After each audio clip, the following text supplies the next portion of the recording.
Every human is dead. Every human in the Cars universe is dead. Not hiding, not living somewhere off screen. Gone. Look around this world. Stadiums, gas stations, entire cities, all built for people. Not one person walks through any of it. You'd think Pixar would explain that. They never do. Fans guessed for years why. The darkest guess turned out to be right. Cars creative director Jay Ward got asked directly, what happened to humanity? He didn't dodge it. He confirmed the cars got smart enough to realize they didn't need people anymore, so they stopped needing them. For good. That answer changes how you watch this franchise. Every road trip in Cars happens on top of a species the machines erased. Lightning McQueen isn't racing through some fun alternate world. He's racing through what's left after an extinction. Cars hide something alive. That answer raises something worse. If the cars are alive, what's actually inside them? Look at the design. None of the car doors ever open. Not once. Across 3 movies. Fans found that unsettling. They started guessing these aren't hollow machines. Something more like living bodies wrapped in metal. Jay Ward got asked about this too. He didn't soften the answer. He said the brain and the eyes sit right behind the doors. Nobody wants those falling out. Read that again. Every car has a nervous system sealed inside its own shell. You watched Cars as a kid. Kids raced these cars, made them jump ramps, crashed them for fun. Now picture what's actually happening in that crash. Every wreck in this franchise stops looking like a fender bender. It starts looking like something else entirely. Buzz's darkest future. For 25 years, Zurg was a joke, deep voice, red glow, a cheap villain from Toy Story 2. Kids laughed at him. Then, Lightyear came out in 2022. That joke stopped being funny fast. In Lightyear, Zurg isn't a rival at all. He's an older version of Buzz Lightyear, pulled from a different timeline. A man who spent years trying to fix one mistake. The mission consumed him completely. Same face, same drive, a totally different ending. Director Angus MacLane built the whole reveal around one question. What happens when someone can't accept a loss? Zurg is the answer. You probably never saw that coming. Think back to Andy's room. That toy Buzz fought for fun wasn't just a costume. It was a warning, a preview of exactly what Buzz could still become. Sid secretly came back. Andy's neighbor tortured his toys for fun. That was Sid, from the original Toy Story in 1995. Then, he vanished from the franchise completely. 15 years later, Toy Story 3 quietly brought him back. Most viewers walked right past him. There's a garbage man early in that film. Skull shirt, headphones, singing along to music nobody else can hear. He drives the truck that nearly destroys every toy in the movie. Director Lee Unkrich confirmed it directly. That garbage man is Sid, all grown up.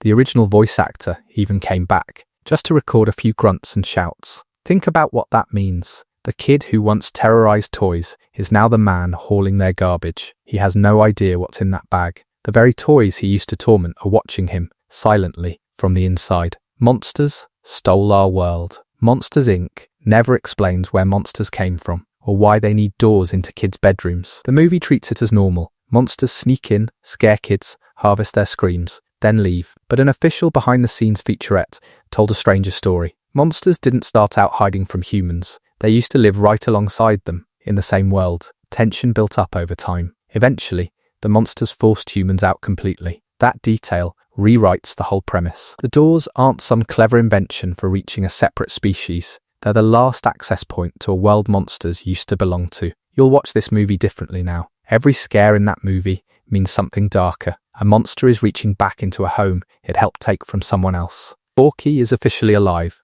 For 3 straight films, one rule never broke. A child loves a toy. The toy comes to life. Toy Story 4 broke that rule the moment Bonnie reached into a trash can. Forky is a spork with pipe cleaner arms, built from actual garbage. By every rule this franchise followed, he shouldn't count as a toy at all. Yet, he's alive. Fully, undeniably, director Josh Cooley and Pixar's own press materials confirmed it directly. Forky counts because Bonnie chose him. She named him. She gave him a purpose, not because he looks like a toy, because a child decided he mattered. You probably had something just like this. That answer is bigger than one character. It means a bag, a crayon, a piece of trash can cross that same line, as long as a kid gives it meaning first. Tank Gang never actually escaped.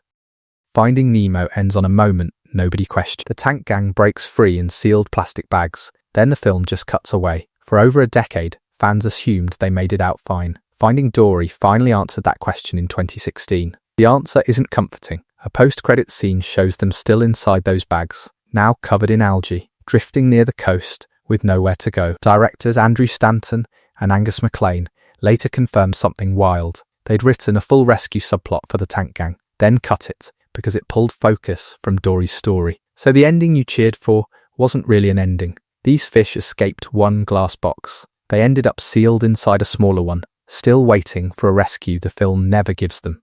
Bo Peep's lost years. Bo Peep disappears with zero explanation. She's there in Toy Story 2, then gone by Toy Story 3. No goodbye, no final scene. It's like she never existed. You probably never questioned it as a kid. By Toy Story 4 in 2019, she's back. Confident, independent, completely in control. Fans spent years asking what happened in between. Pixar finally answered with an official short film called Lamplight. It shows exactly what Bo went through. Passed from home to home, stored away, donated, forgotten in boxes for years. Each move stripped something from her and built something tougher in its place. Without that short, her new personality looks like a random rewrite. With it, you understand everything. Her confidence isn't a reset, it's survival, and her absence was never neglect. It was always the setup. Buzz brainwashed Andy. Andy's room is full of toys. Woody was always the favourite, loved, trusted, the centre of his whole world. Then Buzz Lightyear shows up. Within days, he takes over everything. New backpack, new bedsheets, an entire birthday party built around him. Woody never really recovers from that shift. For years, fans wondered why one new toy could override years of loyalty that fast. Director Angus MacLean and official Disney reporting finally explained it. Lightyear is presented as the actual movie Andy watched as a kid, the film that hit him at exactly the right age. Andy didn't just get a new toy, he got hit by a movie that reshaped what he wanted most. The same way a favourite film can take over a kid's whole imagination. You've probably had a movie do that to you too. In one single sitting. Riley's secret Pixar cameo.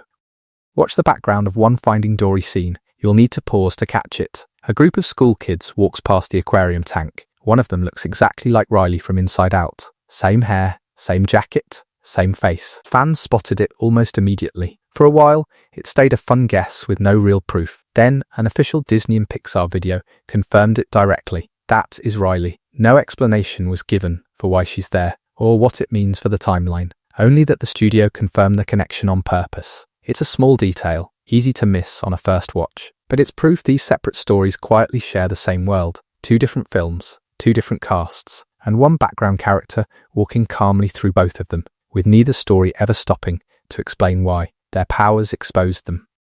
Every power in The Incredibles looks random. It never was. Bob carries impossible weight. That's exactly how fathers are expected to feel, responsible for everything, straining under all of it. Helen stretches in every direction. She's the one holding the family together, no matter where it pulls her. Violet turns invisible. She's a teenager who doesn't yet believe she deserves to be seen. Dash pushes past every limit. He can't sit still inside a life built around hiding. Director Brad Bird confirmed this directly. The powers reflect each character's role in the family. That role wasn't decided until the power was. Once you know that, the big fight scenes change completely. They stop looking like spectacle. You're watching a family work out who they are to each other, one power at a time. The 1960s never existed.